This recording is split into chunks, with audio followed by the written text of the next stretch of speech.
नमस्कार बच्चों। कक्षा 7 में हमने 2 दिन पहले अध्याय वर्ण विचार पढ़ना आरंभ किया था, जिसमें हमने यहाँ तक पढ़ लिया था कि वर्ण क्या होते हैं, वर्ण की परिभाषा क्या है, वर्णमाला क्या होती है, वर्ण के कितने भेद होते हैं, स्वर क्या होते हैं, उसके कितने भेद हैं, और फिर स्वरों की मात्राएं भी पढ़ ली थी।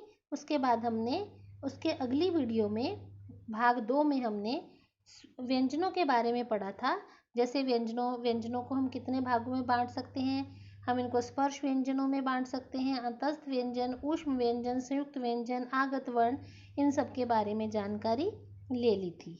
ठीक है, तो व्यंजनों के भेद हमने पढ़ लिए थे, स्पर्श व्यंजन, अंतस्थ व्यंजन, ऊष्म व्यंजन। ठीक है, उसके बाद उच्चारण के आधार पर व्यंजनों का हमने वर्गीकरण कर लिया था कि कंठ्य स्वर कौन से होते हैं, कंठ्य व्यंजन, तालव्य व्यंजन कौन से होते हैं, मूर्धन्य, दंत्य, ओष्ठ्य, दंतोष्ठ्य, नासकीय, कंठतालव्य और कंठोष्ठ्य। तो ये हमने सारे पढ़ लिए थे। उसके बाद हमने संयुक्त व्यंजन क्या होते हैं इसके बारे में जान लिया था, जो 4 होते हैं, क्ष, त्र, ज्ञ, श्र।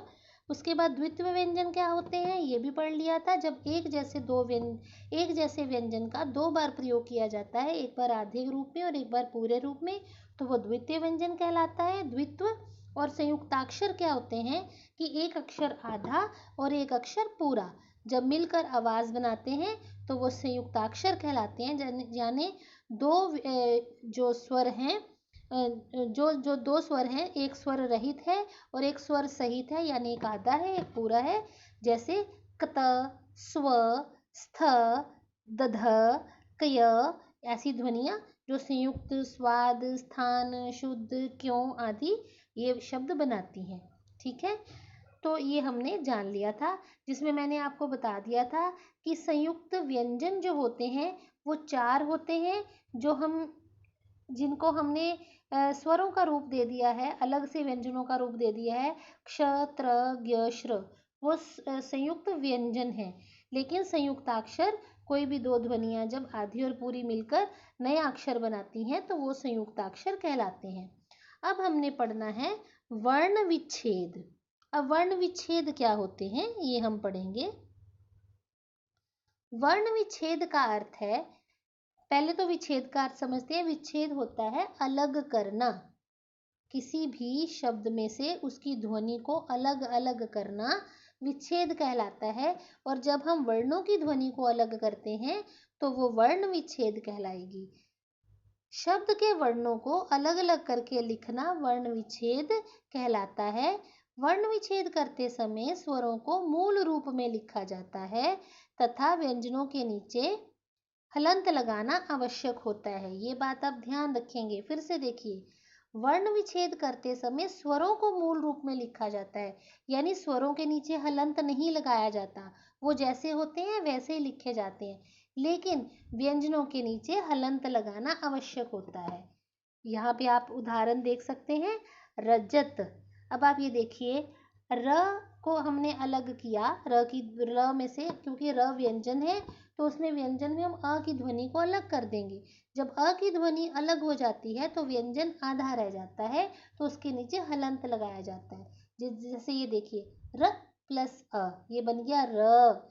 फिर ज की ध्वनि को विच्छेद करेंगे, ज प्लस अ, तो ज की ध्वनि को हलंत लगा के लिखेंगे। जब अ की मात्रा अलग कर देंगे ना, मात्रा कह रही हूँ, अल का स्वर अलग कर देंगे तो हम फिर व्यंजन के नीचे हलंत लगाएंगे, त प्लस अ।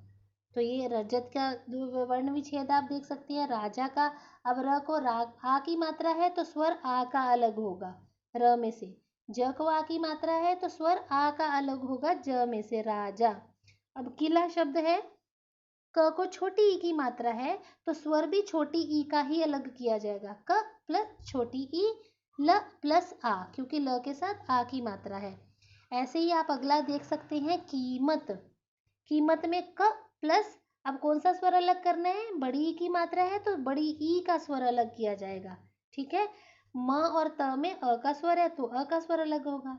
अब कुमार में देखो, क को छोटे ऊ की मात्रा है तो जिस शब्द की मात्रा होती है, जिस स्वर की मात्रा होती है उसी स्वर को अलग किया जाता है। जैसे क के साथ ऊ की मात्रा थी तो स्वर कौन सा अलग करेंगे हम, क प्लस ऊ। छोटा ऊ की मात्रा है तो छोटा ऊ, अब पूजा में बड़े ऊ की मात्रा है तो बड़े ऊ को अलग करेंगे। आप समझ गए होंगे। अब देखिए कृपा, क के नीचे री की मात्रा है तो जब हम इस ध्वनि को अलग करेंगे तो क में हम री का स्वर प्लस करेंगे, री ऋषि पूरा लिखेंगे। ठीक है। ऐसे ही बेल में ब के ऊपर ए की मात्रा है तो जब हम इसका ध्वनि विच्छेद करेंगे तो ब प्लस ए का स्वर लिखेंगे। ठीक है ना, आप समझ गए होंगे। कसैला में स के ऊपर आई की मात्रा है तो बड़ी ए का स्वर स से अलग करेंगे। ये देखिए स प्लस बड़ी ए। ठीक है, आई की मात्रा बड़ी ए की आई की मात्रा कहलाती है ना। अब उसके बाद है आलोक। अब जैसे अ को आ की मात्रा है तो आ का स्वर अलग होगा, क्योंकि इसमें कोई व्यंजन नहीं है तो व्यंजन आधा कुछ नहीं लिखा जाएगा। लोक, अब लोक में ल को ओ की मात्रा है तो ल में ओ का स्वर प्लस करेंगे। ठीक है। ऐसे ही मौन, अब म को औ की मात्रा है तो म के साथ औ औरत वाला स्वर अलग करेंगे। अब ये यहाँ आपको समझना है बिंदु वाला स्वर। कंगारू, अब क के ऊपर अंग की मात्रा है, ठीक है ना, तो हम क के नीचे हलंत लगा के अंग की मात्रा अ के ऊपर बिंदु ये वाला स्वर लिखेंगे। अंग की मात्रा का स्वर अयोगवा है, आपको पता है। ठीक है। ऐसे ही अंततः में तो अ के ऊपर बिंदु ऑलरेडी है, इसके साथ कोई व्यंजन नहीं है इसलिए हम सीधा स्वर लिखेंगे। ठीक है ना। अब ये देखिए पार्थ, पार्थ में हम पहले पा की ध्वनि अलग करते हैं, प को आ की मात्रा है तो प प्लस आ। और ये देखिए ये जो शीर्ष पे र रेफ र होता है ना, ये आधा र होता है तो हमने आधा र लिखा प्लस थ प्लस अ, फिर हमने थ को अलग कर दिया। र में हम अ की ध्वनि अलग नहीं करेंगे क्योंकि ऊपर लिखा जाने वाला र आधा ही होता है, लेकिन जो पैर में लिखा जाता है पदेन र वो पूरी आवाज रखता है। तो हमने क्या लिखा, ये जिस के शब्द के पैर में लगता है ना, जिस वर्ण के पैर में, वो वर्ण आधा होता है, यानी इसमें प आधा है और र पूरा है। तो आधा प लिखते हुए हम प के नीचे हलंत लगा देंगे। अब अ की मात्रा अलग नहीं करेंगे क्योंकि प आधा है। उसके बाद र पूरा है तो र के नीचे हलंत प्लस, दोबारा से करते हैं प्रभात का, फिर से देखते हैं। प जो है प के पैर में पदेन र है, पैर में है तो इसका मतलब प आधा हुआ, प हमने हलंत लगा के लिख दिया प्लस अब र क्योंकि पूरा है, पैर में लगने वाला र पूरा होता है तो र प्लस अ, ये पूरे र का हमने विच्छेद कर दिया। ठीक है ना। प्र, उसके बाद भा का विच्छेद किया, फिर त का विच्छेद किया, प्रभात। ट्रक, ये देखिए अब हमने बताया था कि ट के नीचे जो र लगा होता है पदेन र वो पूरा होता है, लेकिन गोल आकृति वाले व्यंजनों में हंस पद चिन्ह जैसा र लगाया जाता है, तो इसका मतलब इसमें ट आधा है, ट को हलंत लगा के लिख दिया। उसके बाद र पूरा है जो पैर में लगा हुआ है तो र प्लस अ इसका विच्छेद कर दिया, और क का क प्लस अ इसका विच्छेद कर दिया, क के नीचे हलंत लगा के। अब आ गया रक्षा। अब इसमें क्ष शब्द का विच्छेद देखो कैसे किया गया।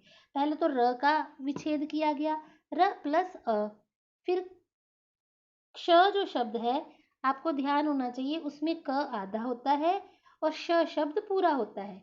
तो क आधा है तो हमने अ के नीचे क के नीचे हलंत लगा दिया और श प्लस आ की मात्रा लिख दी तो वो बन गया रक्षा। त्रिकोण, अब ये त्र जो है वो दो शब्दों से मिलकर बना है, आधे त और पूरे र के साथ मिलकर। अब हम आधे त को ऐसे का ऐसे लिख देंगे हलंत लगा के, और उसके बाद र पूरा है तो क्योंकि र के साथ ई की मात्रा है तो र में हम ई का स्वर अलग करेंगे, र प्लस ई, तो ये बन गया त्रि कोण। ठीक है, क ओ ण अ, कोण। ऐसे ही ज्ञान है, आश्रय है, स्तंभ है, ये आप ध्यान से इसको पढ़ लेंगे और संधि विच्छेद के बारे में जानकारी ले लेंगे कि संधि विच्छेद यानी ध्वनियों को अलग कैसे किया जाता है। अब अगला आता है वर्ण संयोग। इसमें हम संधि विच्छेद का ग्रुप आपको देते हैं शब्दों का, जिसको मिलाकर आपको पूरा शब्द बनाना होता है। जैसे देखिए, ये देखिए श प्लस अ, ये बन गया श। ब के नीचे हलंत है लेकिन अ की मात्रा नहीं है, अ का स्वर नहीं है इसके साथ, तो ये आधा ब है तो ये हमने आधा ब लिख दिया। अब आगे द प्लस अ यानी पूरा द बना तो ये बन गया शब्द। ऐसे ही मौलिक, म ओ ये बन गया मौ, ल ई बन गया ली, क अ बन गया क, तो ये शब्द बन गया मौलिक। अगला शब्द है न ई बन गया नी, ठीक है। न न आधा न यानी बिंदु, न के ऊपर बिंदु आ जाएगा नी के ऊपर तो बन गया नी, और द के साथ की आ की मात्रा दा, तो ये बन गया निंदा। इस तरह हम शब्दों का संयोग भी करते हैं। वर्ण संयोग करते हैं यानी शब्द बनाना, और वर्ण विच्छेद यानी शब्दों को ध्वनियों के अनुसार अलग अलग करना। इसके साथ मैं आपको एक और वीडियो बना के दूंगी जिसमें मैं आपको शब्दों का विच्छेद करके और शब्दों का वर्णों का विच्छेद करके और वर्णों का संयोग करके कुछ शब्द बनाऊंगी, जिससे आपको पूरा पता चल जाएगा कि संधि विच्छेद सॉरी बार बार गलत हो रहा है, वर्ण विच्छेद और वर्ण संयोग कैसे करते हैं। तो आइए दूसरी वीडियो देखते हैं।